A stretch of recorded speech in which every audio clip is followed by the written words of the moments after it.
that was established by the Republican youth of San Cristobal Les Valles.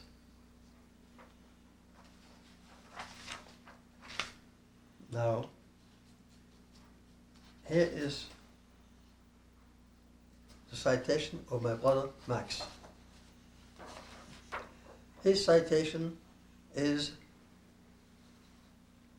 for having led troops at the Battle of Saint-Just-et-Vaquière on the 27th of August 1944. We were about 120 combatants of the resistance, and we were thrown in combat without much preparation. We had very few rifles. We had a Hotchkiss machine gun, 2 Browning machine guns, and a couple of mortars. And there were 3,000 Germans that came down the road, and we had to stop them. We had to prevent them from entering back into Alès. We had very good positions, so we ambushed them, shooting at them from 2 sides, from 3 sides actually. There are 2 sides, and then the road was going around the corner, and we hit them face on too. There were 2,000 Russians and 1,000 Germans. The Russians were either prisoners of the Germans and had been forced to combat or volunteered. The combat went on for about 7 hours. We were outnumbered greatly. Go ahead. We were about to be encircled, running out of ammunition. So our captain sent a motorcycle, a soldier with the motorcycle to the headquarters where Captain Owen Bank of the OSS had his office. And we asked him to send us some reinforcements or Air Force support. He says, okay, you will have some planes supporting you in about an hour. We held on to our positions, and sure enough, about an hour later, 2 American planes came, circled the area, and machine gunned the Germans. We made mistakes. We were very happy to see them coming, so we got up and waved at the planes, and the Germans got our positions. That could have killed us all. Anyway, when the planes left, we got hit by all kinds of artillery, mortar fire, machine gun fire, but we had very good positions. My brother, Max Loewy, also known as Héberger, was the only one killed on our side. We had 7 soldiers wounded, but we had to pull back because we could no longer hold the position. We had already sent back 40 of our men because of the lack of ammunition. My brother Max was cited to the Order of the Army, Croix de Guerre with palm. This is a very special army citation, and he was promoted to first lieutenant for his combat activity and his leadership in the combat. Now we have a few pictures of the family. Here is my father, Elias Loewy, who also lived under the name of Héberger. We were in the village of Saint-Germain-de-Calbert in Lozère. One group of the resistance from a different organization attacked a German car of the Gestapo and killed the 3 Germans who were in it. The same night, 2,000 SS came back in the area. A patrol came to our house at 1 o'clock in the morning, knocked on the door with the rifle butts, searched our house, couldn't find anything. We understood every word they said in German because we are from Alsace, where we speak French. Was German. this what you and Erna were telling me about earlier? Yes, correct. And they wanted to see the radio. It did not function because a tube was burned out. They asked for Terroristen, because we were all terrorists. Anybody who was against Nazis was terrorists. My father says, il n'y en a pas, there aren't any here. Then the German sergeant that was in charge said, Waffen. We understood what he said. They're done. So my father says, Waffen? Qu'est-ce que c'est? Then he German showed his rifle, Waffen. Oh, he said, il n'y en a pas. Then they continued searching the house. This is my mother, Dr. Loewy. She was the strength in the family. We were in those mountains with very little to eat, and she always managed to feed us, no matter what. This is a picture of my brother, Max Loewy, who was killed on the 27th of August 1944 and became a lieutenant and was cited to the Order of the Army, Brigadier with Pardon. This is a picture of me after the liberation. I was promoted to second lieutenant, and this was actually in the regular army then, not in the Marquis. Here is a citation for our combat on the 27th of August in the combat of Saint-Just-et-Vaquière by General Henry Zeller. Decided to our company to the order of the division, and the company received the Croix de Guerre with Silver Star. He also specifies over here that we captured 300 enemies. These were people who had been in combat from time to time before they even reached our region and had enough of it, and during the night they disappeared, deserted the German army and surrendered during the night and next morning. And this is a citation from General Henry Zeller. Zeller was a colonel when he cited us. Later on, he became a general. I became his interpreter. He took me to a prisoner of war camp in the camp of Larzac in south central France, where I had to translate for him to 1,200 German officers. Now the Germans had captured his wife and kept her as a hostage because he was in the resistance in southeastern France.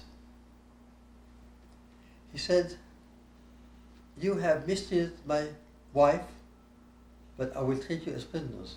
I will not take revenge." By the way, General Zell spoke very fluently German, but did not want to talk to them in German. So that's why he put me on there. And I had no microphone either. Anyway, I became his interpreter. I became chief of his mapping department of the division. I was in G2, military intelligence. One of my assignments was the military intelligence about Spain, because Spain was an ally of the Germans, and we expected them to hit us, France, in the back across the Pyrenees. So I was put in charge of military intelligence from Andorra down to Madrid, to Barcelona, to Perpignan on the French border, on the Mediterranean coast. And I had to make my reports directly to the War Department in Paris, hand carry them. Quite a responsibility for a 19-year-old officer. This is a picture taken with my mother and my sister Erna. Erna had done very, very much to help us. For one thing, there was an American colonel, I forgot his name now, from the 69th anti-tank regiment, I believe, or something like that. And he had found a young boy in a camp in Germany and wanted to adopt him. When he was transferred to the United States to be shipped to the Pacific, he left the young fellow, about 15-year-old fellow, with us, and sent a letter of recommendation to the American consul in Marseille to help us to get the young man sent to the United States. When all the papers were arranged for him to go there, the American consul, Hervé Loewy, asked Anna, "Don't you want to go to the United States?" She says, "Sure, yes, but the quota is going to take a long time, a few years." He says, "Send me your papers." And within 1 month, we had visas. Within the 2 months, we had a reservation on a boat, which was required to get the visa and the passport. Anyway, she was a terrific help all along the time we were in the resistance and in the false name. This is a picture of me just before we left France. By the way, when I left France, we had a big apéritif d'adieu, farewell apéritif, and the Chief of Staff of the 16th Division came to my party because I had a lot of people that knew about me and what we had done, and they had high respect for that. Here is one picture in the United States with my late wife, Marilyn Loewy.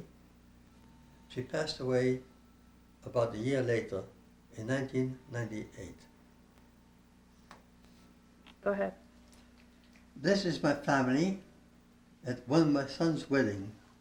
This is my oldest son, Russell Finkelstein, and his wife, Jan. This is my second son, Richard Loewy, and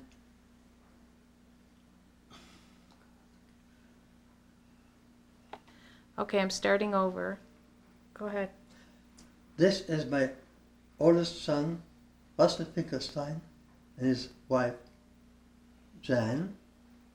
This is the next son, Richard, and his wife, Arlene. And this is taken at the wedding of my third son, Elliot, and his wife, Lisa. This is Marilyn, my wife, passed away, and me over here. And then I have some grandchildren over here. There's Justin, Chad, Bradley, Pamela, and Bridget. Okay. And this was at a wedding? Yes, at Elliot's wedding with Lisa in December 1997. And then your wife passed away when? In May 1998, I see. about 5 months later. Okay. Okay. Will this go up? Mm-hmm. Okay. Hold it up straight, Fred. I have to see also what I'm pointing. Okay, go ahead. This is Lieutenant Jolibois. His real name is Jouvin, who was commander of one of the platoons in the company. And I visited him in Paris in 1996. This is me over here with him.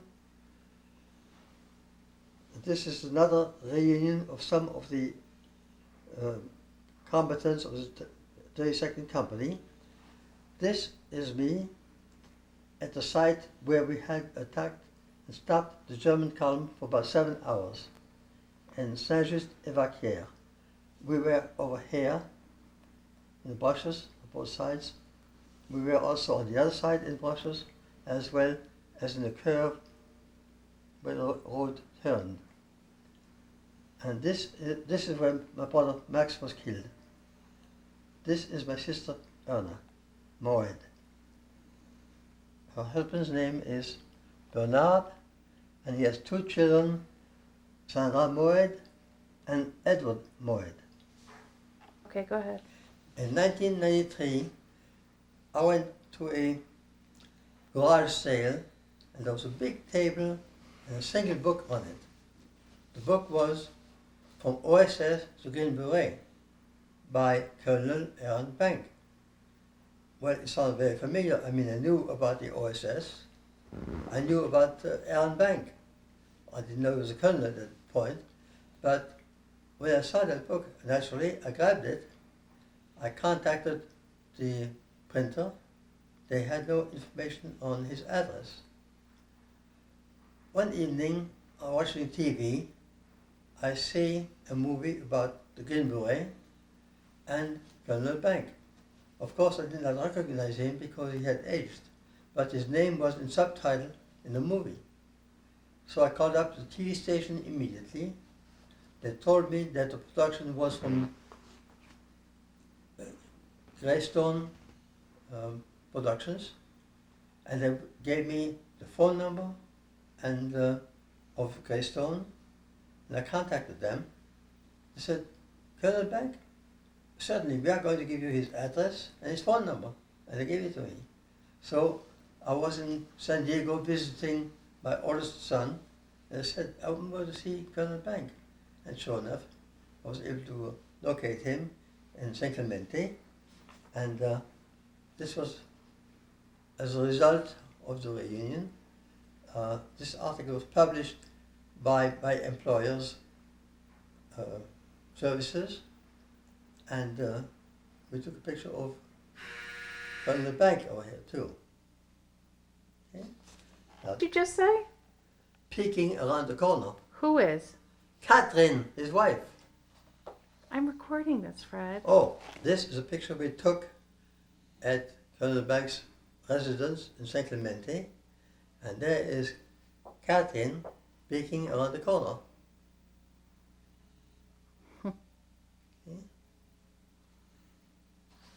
Now, when I got in touch with Colonel Bank, he responded by this letter, because he remembered some of the people that I had mentioned to him from our company. Is that coming out? Mm-hmm. And he also mentioned that he too had been decorated and received the Croix de Guerre with Silver Star at the embassy in Washington. Okay.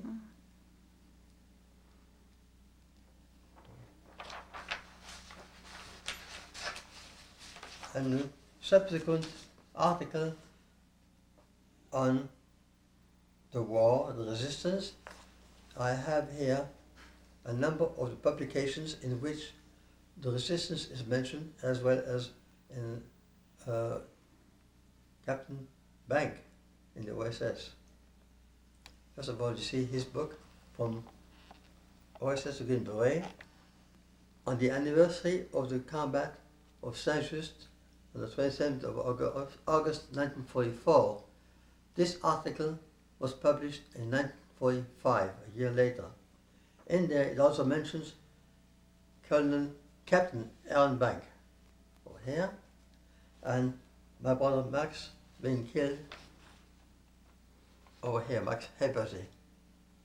So, and also I had mentioned at the reunion that we had very little to drink. It was very hot in August, and there we had gotten a hold of a jug of wine, and the guy who had the wine in his charge was also in charge of the machine gun, of a Hotchkiss machine gun.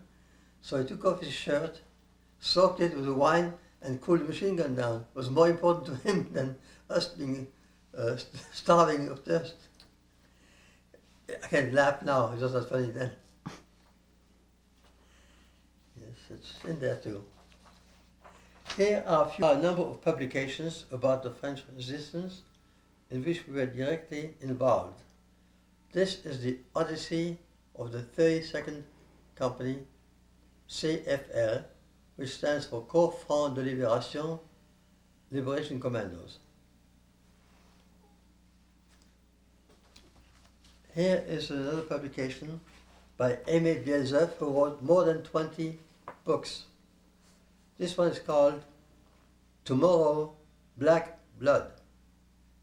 In it, he describes, among others, the combat of Saint-Just-de-Vaquière of 27th of August 44, and it says there that I have been killed in combat. what actually happened is we were hit by mortar and machine gun fire. My brother was killed. He was severely disfigured, and they did not recognize him. They did not know if it was him or me. So somebody reported to Bielzev that it was me. Well, since I was already in the United States, I was not aware of this till about 4 or 5 years ago. Then I got in touch with Emil Bielzev, with the author, but he was not publishing any new books and correcting this one. A book that concerned the people in the resistance, not necessarily in the combat, but basically those who were in the Maquis and how they survived. And it's called Cévennes, Terre de Refuge.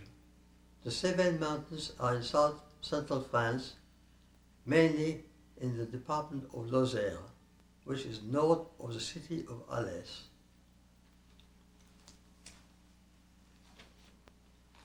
Another publication by Aimé Bielzev is Quand le Gard résistait.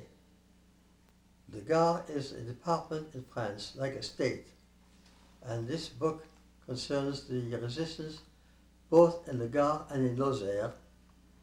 And there are also pictures here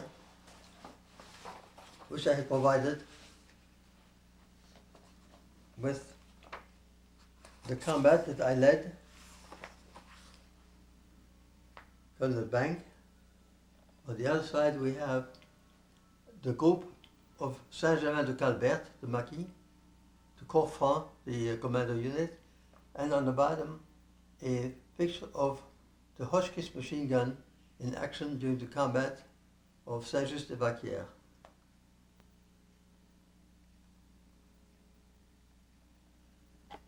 Okay. This is one article from Ken that were published by Serge Molostov, the author who wrote the book, the publication Libération de Saint-Christol, Les Alès. I received a copy from one of my friends, Jean Passeron, who was published on a picture before. And this article also mentions Owen Bank without any grade rank or so. But Captain Bank was with us all the time as far as being aware of what was going on, supplying support for the various groups that operated in the area. There were about 3 or 4 companies of CFL, which was the Gaullist resistance. In addition to the Gaullist resistance, you had also the communists, and we didn't get along with them at all. When they found out that we had parachutage coming to us, weapons being dropped to us by parachutes, they managed sometimes to beat us to it, or even threatened us and took away the weapons. So we had no use for them. They were not what we consider good soldiers because they did not want to fight in uniform. They wanted to disappear in the crowd in case things got too hot for them. Go ahead. This picture is the one of Commandant Major Audibert. His name is Bruguier, but in the resistance his name was Audibert, and he's the one that was in charge of the resistance and the Gard Lozère departments in both states. And he's the one that worked the closest with Captain Owen Bank on parachutage, on weapon distributions, etc. What would you like to say about all this? Well, I'm glad I lived through it. I am glad I was able to help liberate France.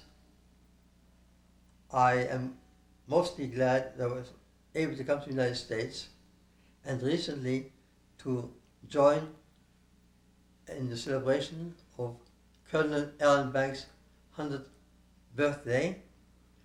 Unfortunately, I was not able at the time to continue what I wanted to say, But so I say now, I wish him a happy and a healthy long life with his family, his wonderful family, which I was pleased to meet over here too. I had met his wife Catherine before with him, and now I had the pleasure also to meet his daughters.